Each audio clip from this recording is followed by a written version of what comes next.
everybody. This is Todd Sylvester with the Todd Sylvester Inspires Belief Cast. Thank you once again for joining us.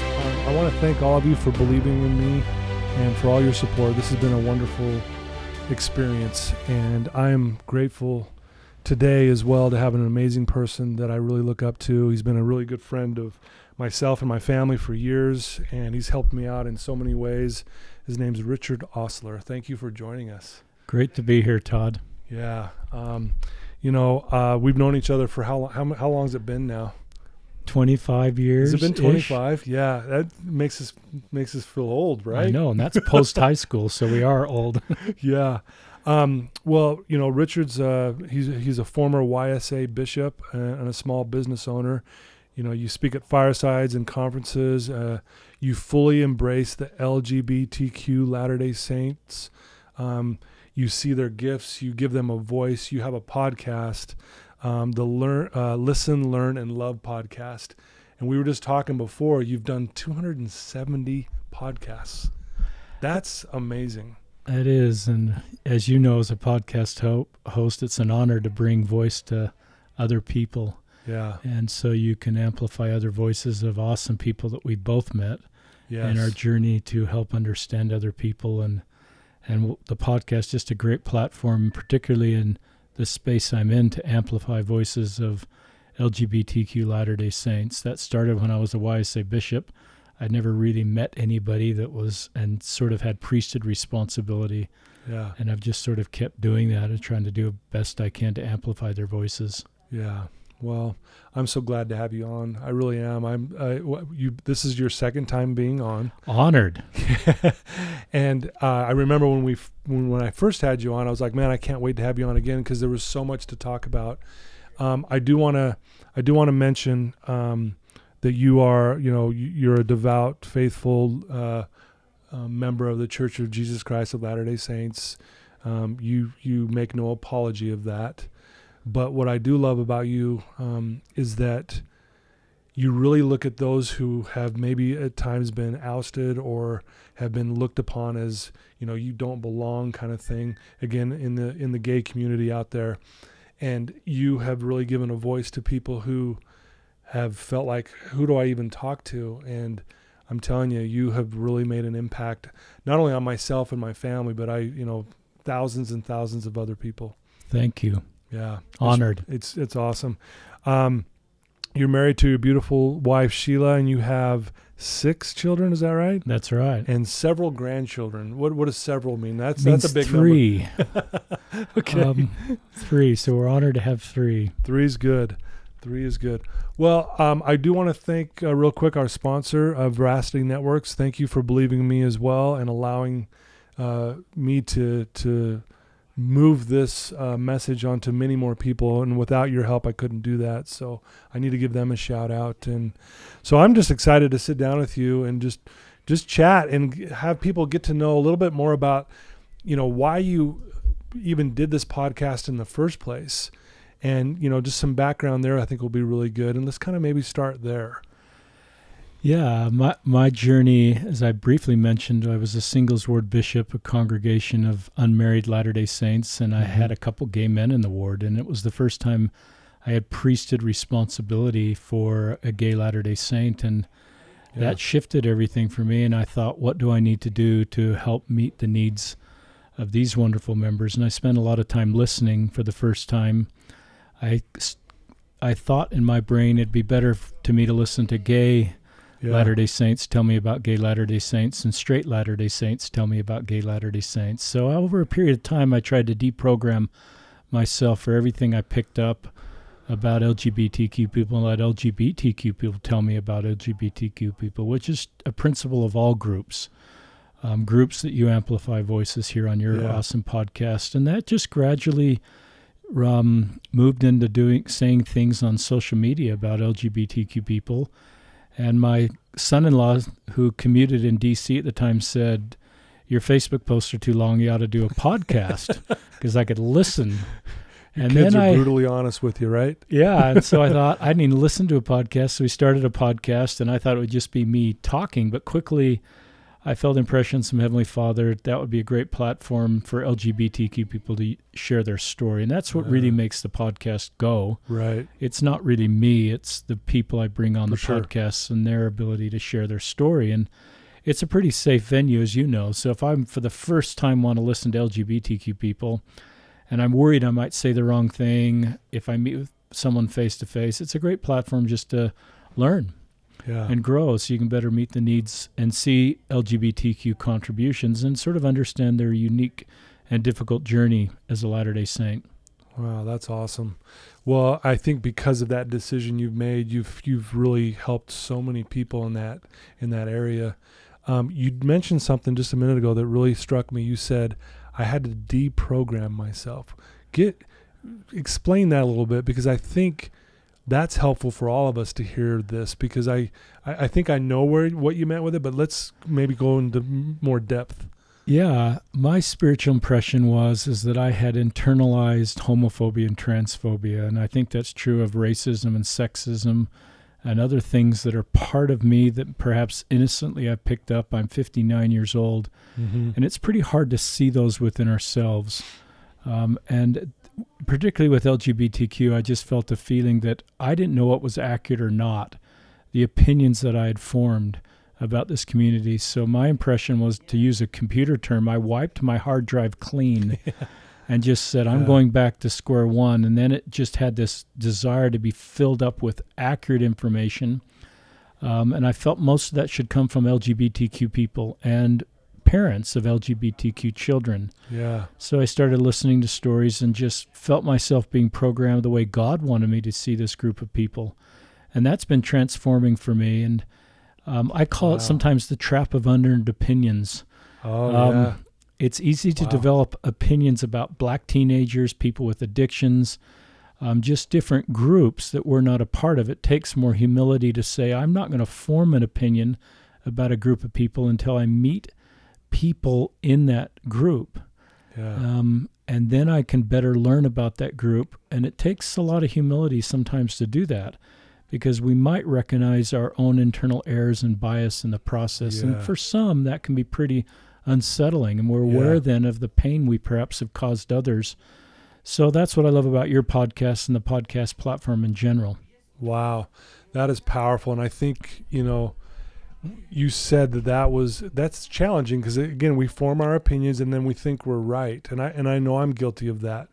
And for you to do what you did, I mean, that says a lot about you already.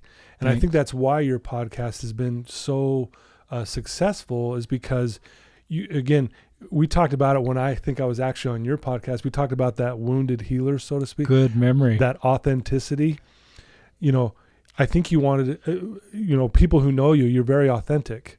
And I think you come across that way. And I think you are like, I want to hear it from the people that are actually going through the trenches. I want it to be authentic. And that really comes across in your podcast. Well, I agree. And the heroes of the podcast, just like yours, are the brave people that vulnerably tell their stories. Yeah. And some of the most sacred spiritual experiences I'm having in my life are sitting with people in those sacred places as they open up.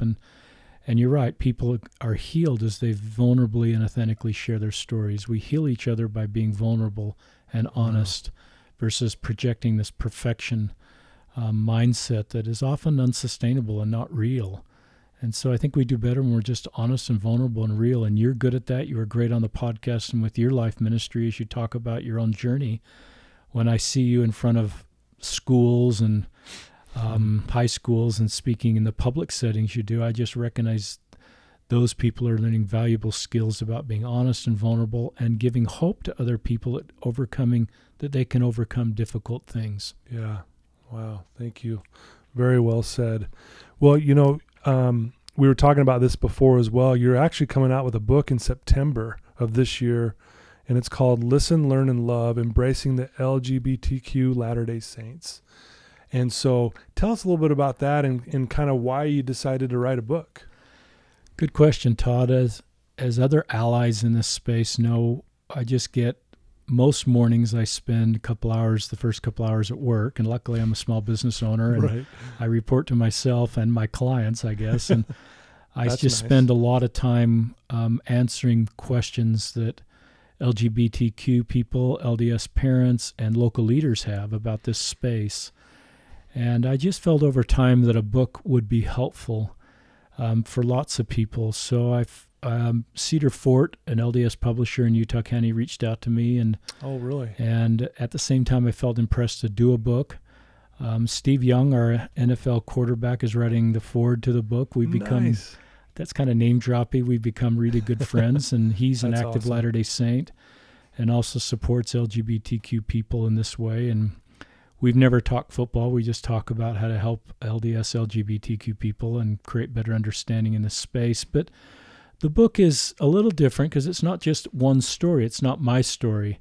I Right. take key topics and then have LGBTQ people or parents of LGBTQ address those topics, because there's so much misinformation out there, like pornography. Pornography causes someone to be LGBTQ, and that's something that I probably thought at one point. Now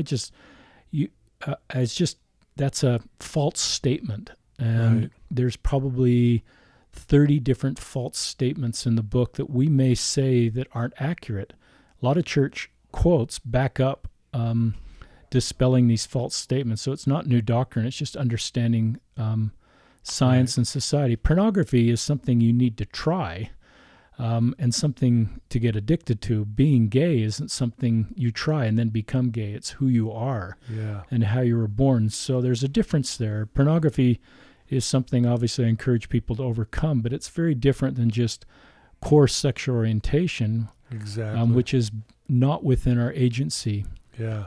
And so that's just a subtle thing. But if your sexual orientation is being compared to pornography or dysfunctional parents, or because you were sexually abused, or because God made a mistake, or lots of other reasons to sort of talk about why someone is not straight, it just adds to their burden, and they feel outside of God's love, and who they are is a mistake. And then when you're outside of God's love and you look in the mirror and just see shame, you just you're more likely not to make good decisions in your life going forward. Yeah. Shame is a really kind of a bad place to be in. Not even kind of, it is a bad place to be in, because, shame is that where you're in that kind of victim stance mentality that leads you, like you said, to doing some unhealthy things that you wouldn't normally do.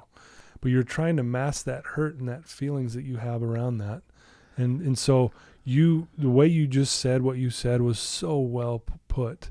And I think, if that's kind of what the book's about, and that's kind of what you're going to be doing, that's going to be amazing for people to get more information on this. Yeah, so I think that's a good word, Todd. It's informational, but it's really bringing LGBTQ voices to life, to share, so we can just do better, and we don't innocently say things in our congregations and our family circles that add to the burden of LGBTQ Latter-day Saints, and we develop more empathy for the unique and difficult road that they face. And so church becomes more of the balm of Gilead versus potentially something they're kind of on defensive mode for what they might hear that would add to their burden. We need to develop more empathy and understand the difficult road this segment of Latter-day Saints face, and those that step away, why some leave our faith, and why I invite everybody to stay. I recognize that some LGBTQ people will choose to leave our faith, and I've learned to just honor that and not make them, they don't need to go from the poster boy of what's right for society and the way to be to the villain the next day. They're the same person, and we need to support them on their unique life path. I've learned to sort of say that each LGBT person needs to find their own path. Their road is so unique, and we shouldn't take one path and sort of project it on another LGBTQ person. Right. And sort of me as a straight guy say, this is how you do it. I think each has to work with Heavenly Father to find their path, and they need our support in an unconditional way, and keep them. Shame, as you know, deconnects us from God and personal revelation. Right. And that's one of Satan's biggest tools with LGBTQ people is to reside in their shame and self-loathing, and to think that they're a mistake, they're not worthy of God's love, who they are and how they feel inside is an abomination to God. So then if you feel that way, you're going to make really bad choices. Oh, yeah. But if you say that if you can get to the point where a lot of LGBT people get to is, this is how God created me, And he loves the way he created me, and it makes my life mission possible. And I'm not a mistake. My life's hard and it's unique and painful at times, but then you stay more connected to God. Right. And you feel his love and support as you go forward in your life. Well, I love that. I love the word connection. In with the clients I work with, we always say, I've always said to my clients, connection is the opposite of addiction. And because when we're in our addiction, whatever it might be, whether it's, it doesn't matter what it is, we're like you said, we're disconnected. And that's why addiction's so destructive, because we continue. It's that shame cycle, right? You stay in there, you do all these, you continue doing the addiction to, unfortunately, people overdose and die, or they get put in prison or jail, that kind of thing. But when it comes right down to it, it's because they don't feel connected to anybody or their higher power or God or whoever it may be. Well, I really agree with that. And one more comment about the book, then I'd love to talk about addiction. The book is called Listen, Learn, and Love. As Todd said, embracing LGBTQ Latter-day Saints. And the Listen, Learn, and Love is the name of my podcast, and I also have a website called listenlearnandlove.org. Great. But that is, to answer your earlier question, that's what I had to do. I had to listen, and I had to be willing to learn. And that's back to the trap of unentered opinions. And then I recognize I can do what Christ is asking us to do, is to love better, because you understand people's roads. And this book, also all the proceeds go to a gay young man up in Davis County who died by suicide, Stockton Powers. His parents set up a memorial scholarship fund, and his parents became friends as I was becoming an ally. And I just felt a prompting to honor this young man who died by suicide. His mother's Instagram post talking about his suicides talked about he was a square peg trying to fit into a round hole and suffered immensely. And she challenged us to do better and to hashtag I choose love. And she Instagrammed about the suicide of her teenage son the day after and put a picture up. And Instagram's the happiest place on earth.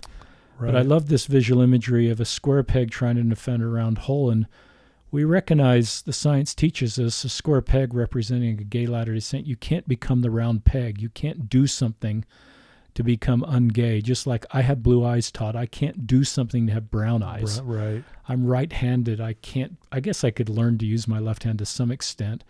But so being LGBTQ is a God-given attribute that is meant to be part of their life mission.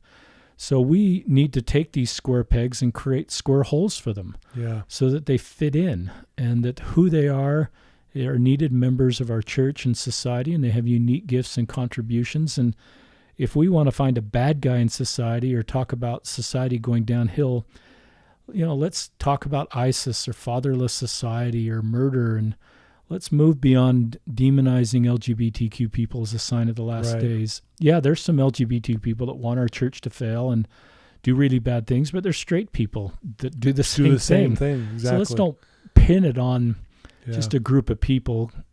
So that's just part of maturing as society and seeing gifts. So addictions, that's why I love your podcast and your guests that come on that talk about their journey with addiction. And I wish I'd listened to your episodes before I became a singles word bishop, because so many of the YSAs were working on addiction.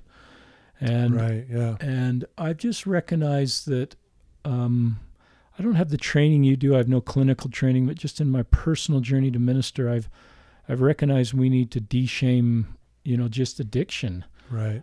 Pornography in particular, maybe all sorts of addiction, because I think that's Satan's biggest tool.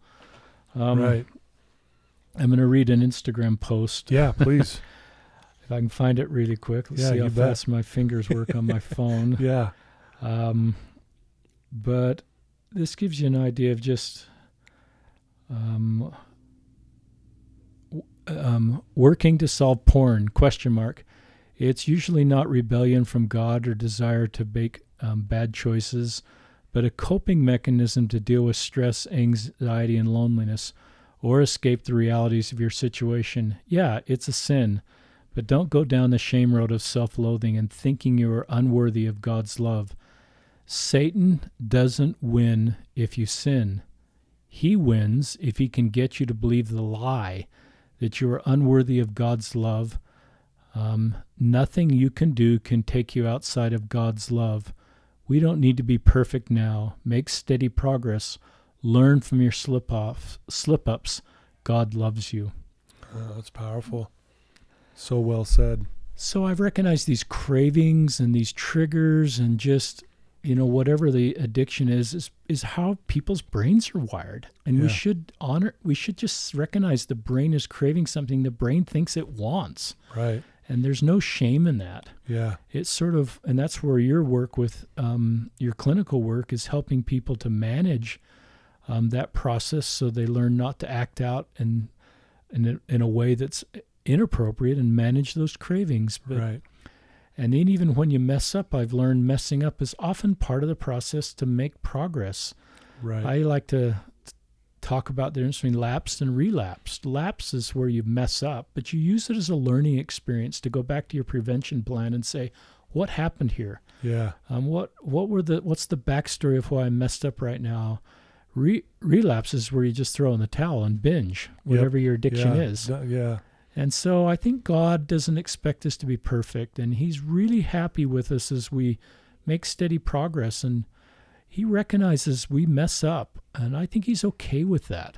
Yeah. It's what we do when we mess up that I think is where our biggest opportunity to exercise our agency is how we handle that. So those are just some of my thoughts. Trying to build hope and healing for those working on addictions. The very best YSAs in our ward were working to solve porn. Right. Most of the YSAs that were active in the church, that was part of their journey, men and women. And it surprised me, Todd. I just didn't realize. And I just recognized they're the first generation dealing with 24/7 access on their phones. And they're also a stressed out generation. They're full of anxiety and stress. And some of that's culturally driven by our church and a perfectionism culture that adds to the stress and anxiety and probably leads to more messing up. So we need to look inward at times at our culture and create better space for people to be okay with how they are right now. Right. Wow. Again, very well said. That is so awesome. Talking about love for a minute, and, what was the hashtag? I choose love. Yeah. So, and this is the mother of the son who committed suicide. And if I understand correctly, all the proceeds from this book are going to the foundation they put together in his name. Exactly, Todd. Wow. That is amazing. And I would imagine they're going to, use that to help, spread the word and spread love. It's a scholarship for high school students that show kindness to others. No way, really? So it's a high school scholarship. It's not necessarily LGBTQ students or people that are kind to LGBTQ. It's just people that are inclusive at the high school level, which comes naturally for a lot of our high school youth right now. You're making me choke up. That's powerful. I was reading in a book, I hope you don't mind me sharing this right now, but I was reading in a book called The Purpose-Driven Life by Rick Warren. And there was a line in that book that hit me,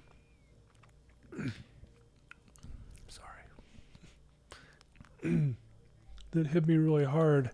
And it's a simple line, and I always kind of assumed this and knew this, I guess. And the line was, God doesn't have love. God is love. And I know it's a simple little saying, but it when I read that, for some reason, it just pierced my heart. I was like, there it is. I mean, I think we overcomplicate who God is and what he is. And, I think some people think God's an umpire that, okay, you screwed up, strike one. You got 2 more strikes and you're out, kind of thing.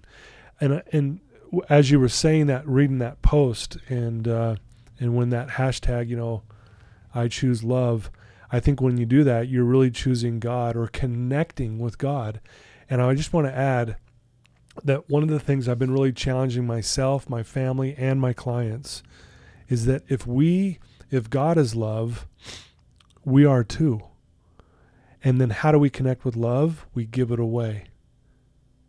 We give away love to someone. And that could be as simple as like you said, being kind to someone, like holding the door for someone, or sending someone a note, or paying them a compliment. Hey, you look really good today. Or, hey, I saw what you did the other day. I just want you to know how much I appreciate that. It's a good example to me. Little things like that. I'm telling you, that's when we are fully connected. And when we're connected, we don't want to use, we don't want to do unhealthy behaviors, and we love who we are. And I don't care if you're gay, straight, or not. You love who you are when you're connecting like that. Anyway, hope that's okay to share Todd, that. And I love your great heart. And I sometimes think we create a false dichotomy in our brains that to fully love and follow God, we need to stop loving some of his children. And I look... It sounds crazy when you say it out loud. It's like, what? But it's like, especially LGBTQ, I think we've created this culture. It's not our doctrine. It's not what Christ taught.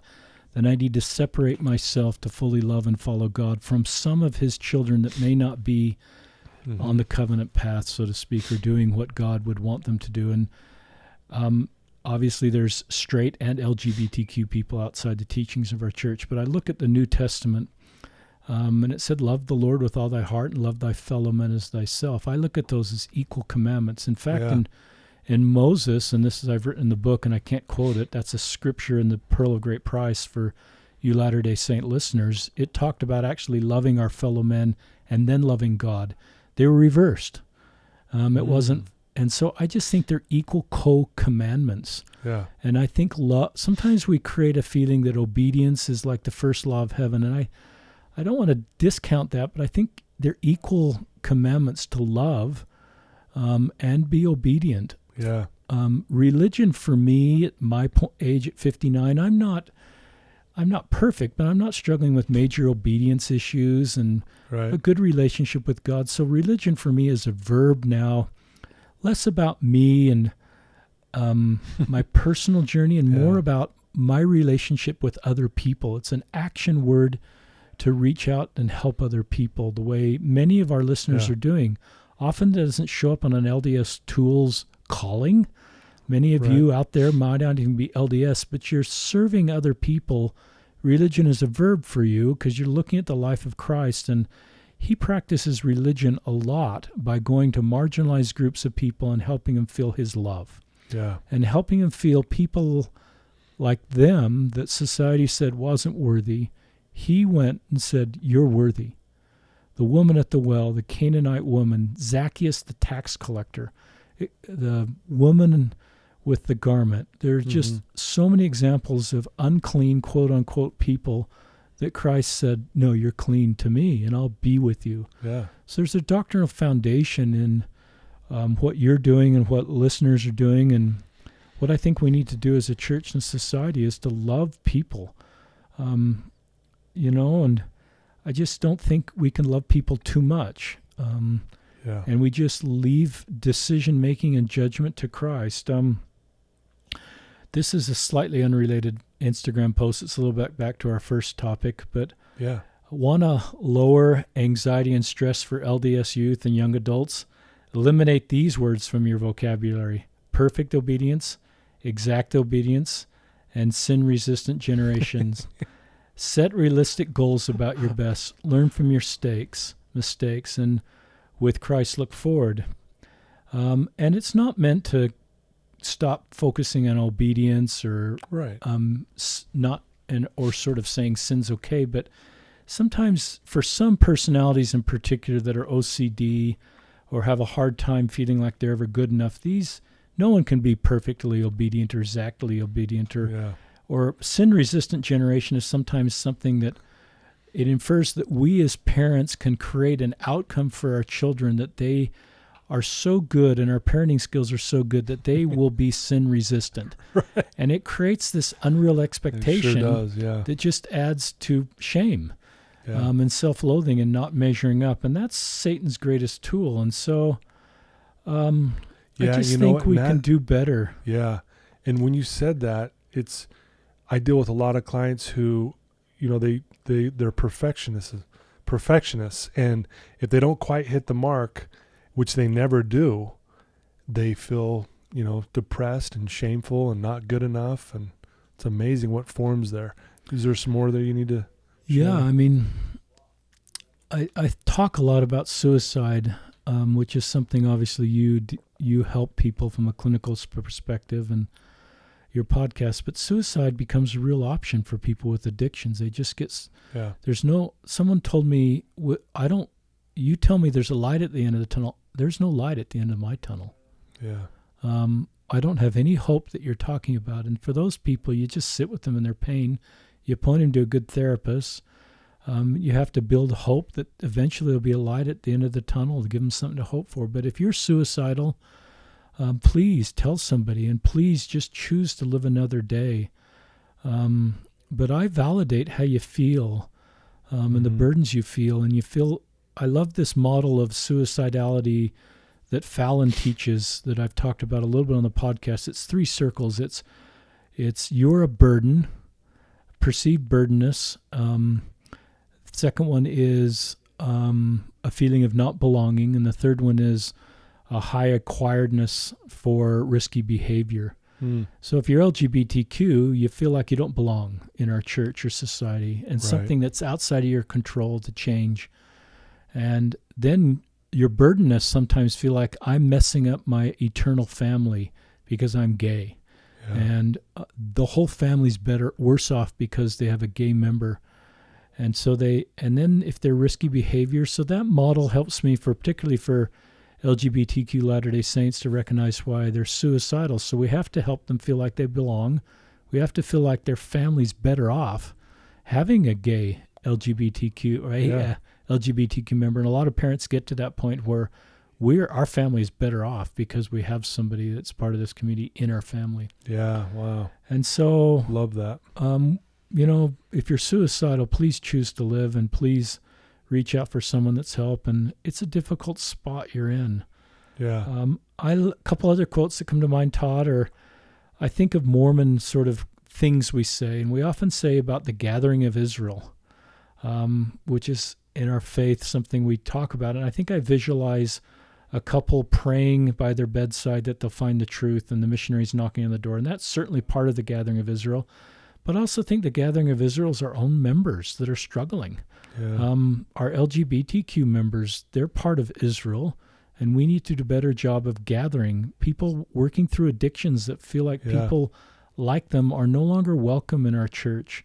They're part of Israel, and we're not called to be sifters, Todd. We're not called to judge and sift who should be welcome in our church or not. We're called to be gatherers. Everything about the lost sheep parable teaches me that Christ knew the one who left. He knew that sheep well enough to know where that sheep left, why he left, and where to find him. Yeah. And so that may be someone struggling with addiction or feeling they're not welcome. And so that's part of we're called to be gatherers. And I believe at an LDS congregation, there should be no belief or behavior hurdle to feel welcome. The gate's wide. Yeah. The gate narrows for those of you that LDS at the temple, where there's a belief and behavior hurdle. But at the congregation, we need to create a culture that everybody's welcome. Exactly. And everybody's a needed member of the body of Christ. And there's no sifting going on. There's no looking around and saying who's got tats or whose clothes don't measure up or who's got some things are pretty public that you're working through and other things are pretty private. But regardless, you should feel welcome. Yeah. Wow. Very well said. Yeah, I think that's, and I think that's why I love your podcast so much, is because I think that's the, I guess if I can say it like this, the culture you're trying to create with this, right? That people really start acting this way. I always say this when I would teach the youth, I'd say, quit quoting Jesus and be Jesus. Meaning, meaning be the best you can about being honest today, and be the best you can about loving today. Be the best you can about maybe forgiving today. Just try to be that. We can quote all day long and we can act like we know everything, and I'm guilty of that at times. But it's like, what? Am I actually being what I say I am? And that's powerful. And if the gospel's love, then I better be showing love, period. I don't care who you are, where you're from, what your struggle is. And, I want to share this with you because I think you'll really appreciate this too. I work, as you know, with obviously a lot of people who are struggling, and, a lot in the gay community I work with as well. But I had a guy that I was working with who was diagnosed with a medical condition, a mental condition, and he was devastated. And again, where's the light at the end of this tunnel? And I said to him, I told him, and I know this is going to sound cold for a minute, so just bear with me, listeners. I said, congratulations. And he looked at me like I was crazy. Like, why are you saying that? And I said, it's your superpower. I go, that diagnosis is your superpower. And I say this to anyone. Oh, your addiction? Superpower. It's gonna wake you up to your superpower. Your struggles as a LGBTQ superpower.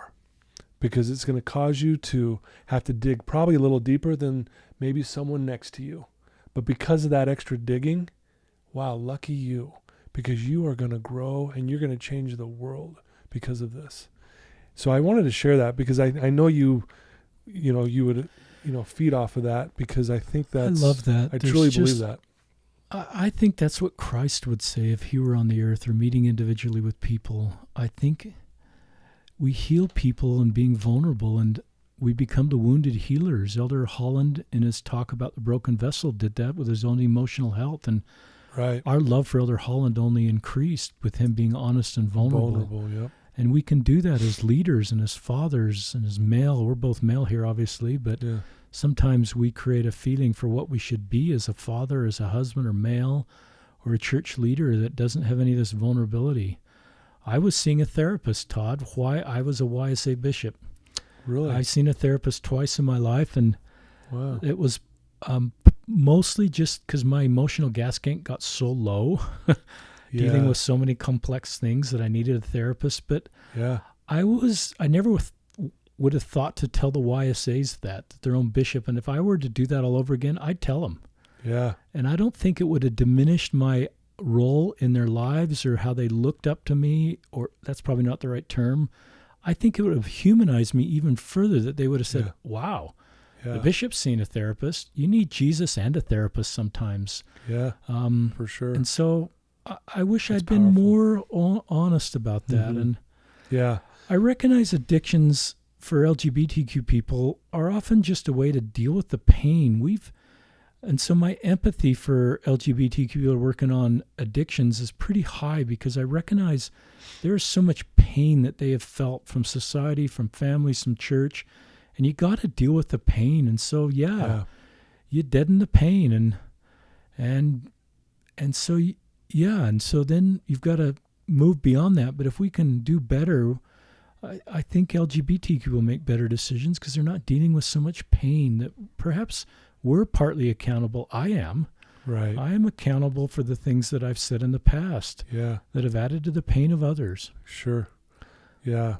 Well, speaking about when you were just a minute ago pleading for those who might be thinking of suicide and to hold on and that thing, I as I think about that, I think we've all contributed to some people's pain without even at times not knowing that we did. But I love that plea that you gave out, because I think there is a light at the end of the tunnel, but they don't see it yet. And that doesn't mean changing who you are or anything like that. It's more about, hey, and it goes along with what you just said a minute ago about being vulnerable. I really believe the amount of vulnerability you're willing to express will be equal to the level of happiness you'll experience. Wow. And so someone who's suicidal that might be listening to this, like, hold on. If you're willing to be vulnerable and share just with someone, I'm struggling, just that little bit of vulnerability, which takes a lot of, we call it, 5 seconds of insane courage. Just say it. That's when you'll start feeling connected, even in the moment when you share. It may not resolve everything, which it probably won't in that moment, but you'll at least feel connected with someone, which will motivate and hopefully keep you staying here a little bit longer.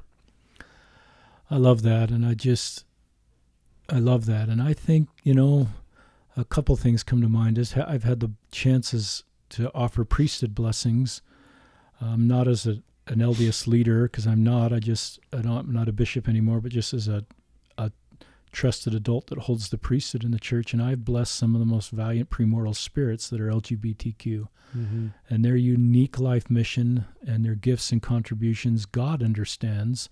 But as he kind of sent them off, I get this feeling that God just had tears in his eyes because he knew the difficult road they'd have, but he knew it would stretch them in a way that no other path would stretch them, and their ability then to bring hope and healing and understanding to others would be increased. And I think that's true perhaps of people that have addictions and just difficult things, that God is not disappointed.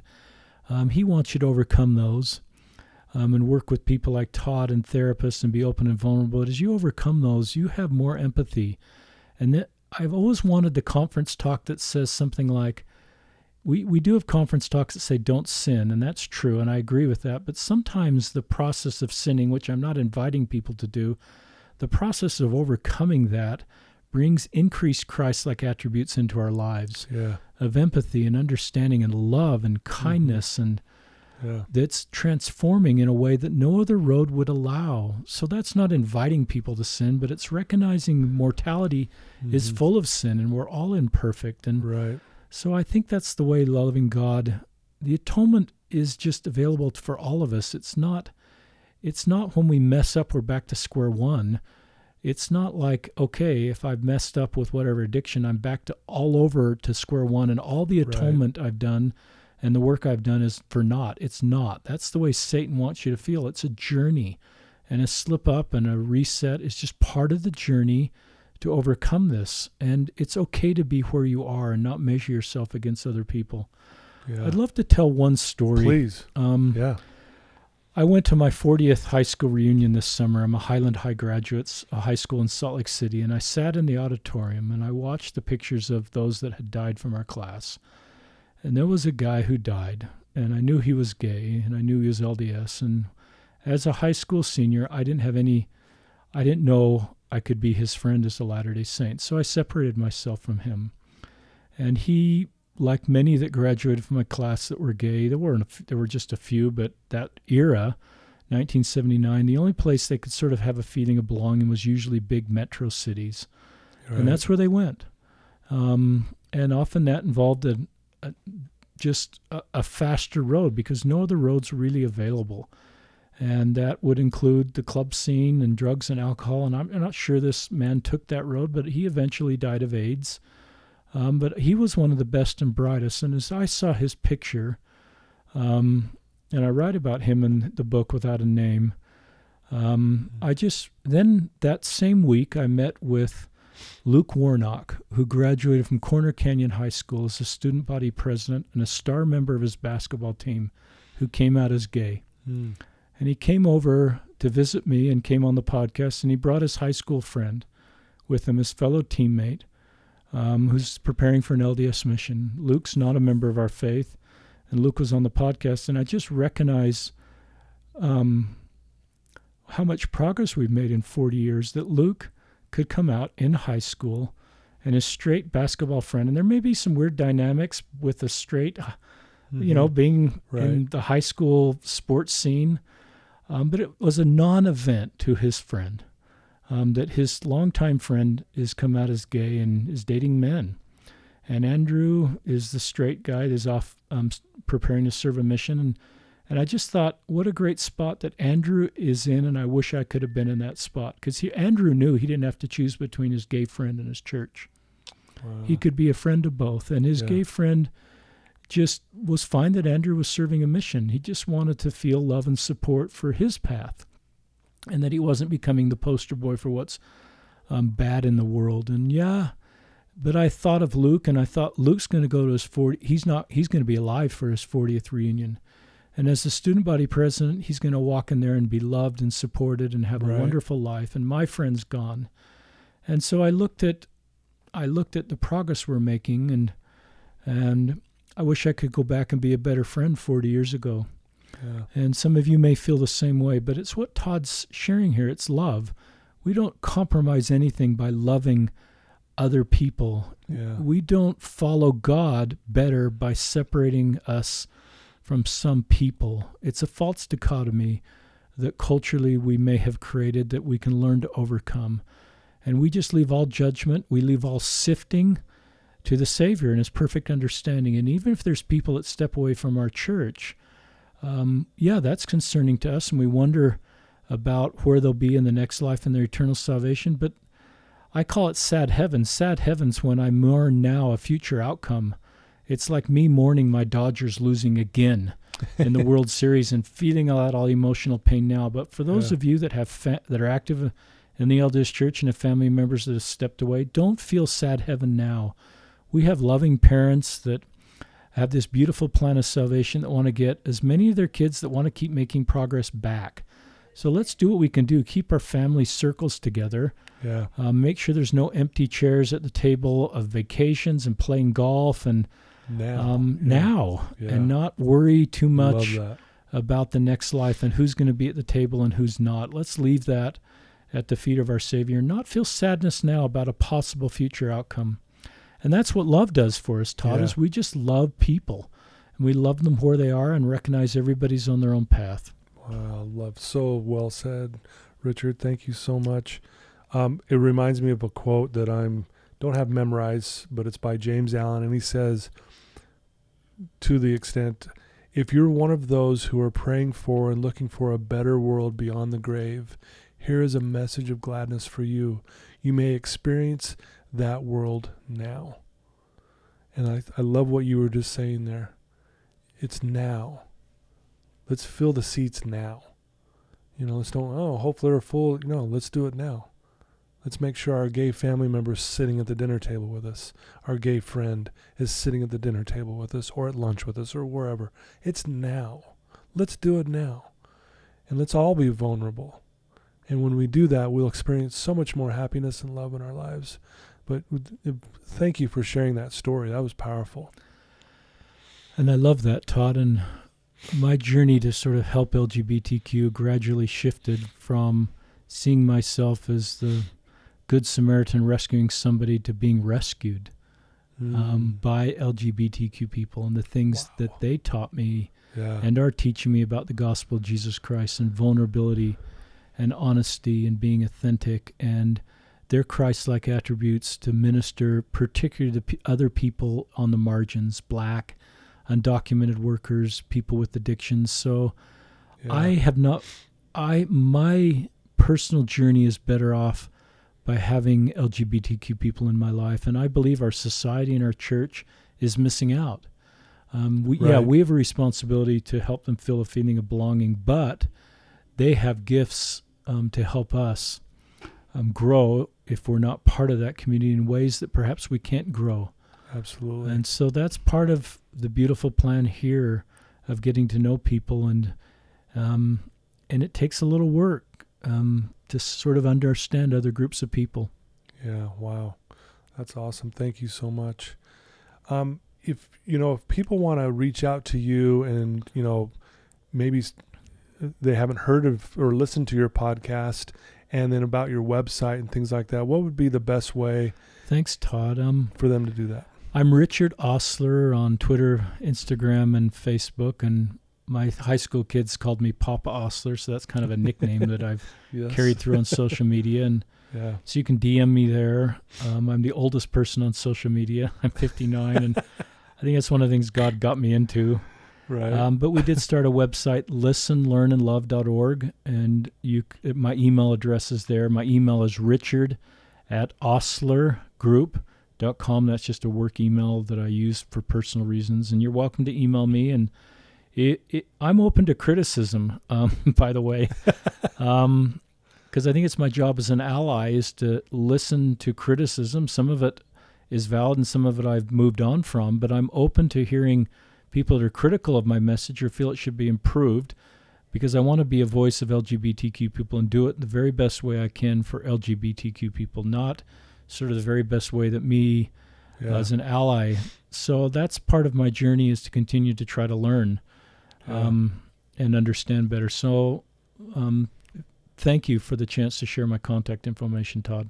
Absolutely. Well, I want to thank you for taking some time today and sitting down and sharing, your story and your experiences around all of this. It's been fascinating to listen to you. I love what you're doing. I look up to you in so many ways. You've actually helped me which we won't get into now, but in so many ways as well. I want to thank you for that. Forever indebted to you. And I really think you are truly a light in this world that we need. And so thank you for being that platform for other people. But more importantly, I think it's all about connecting with that love we were talking about. I love that, Todd, and I'll leave just one quote. Please. We as Latter-day Saints we talk about being a peculiar people, and often we think that's sort of tied into our Woodward wisdom, which I think is great, and the way we live our lives. But I think we can also be known as peculiar in what you just said, and what I'm sharing is the way we love people. Yeah. Wouldn't it be cool if Latter-day Saints are known around the world about they are the most loving to the most marginalized groups of people, and they are most peculiar in following Christ's example to be with everybody that people thought they shouldn't be with. And that's my hope, is that as we continue to evolve as a church, that we're known for being a peculiar people, tongue-twisted, in our ability to love others and to follow Christ-like example.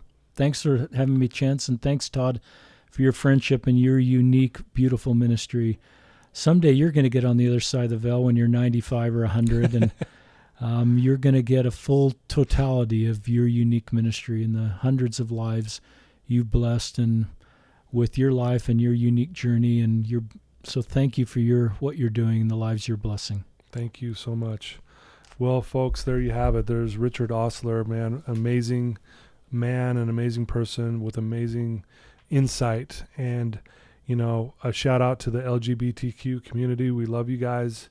We're here to help you. Again, like what Richard said earlier, if you're struggling, please reach out to someone, or to Richard or to myself.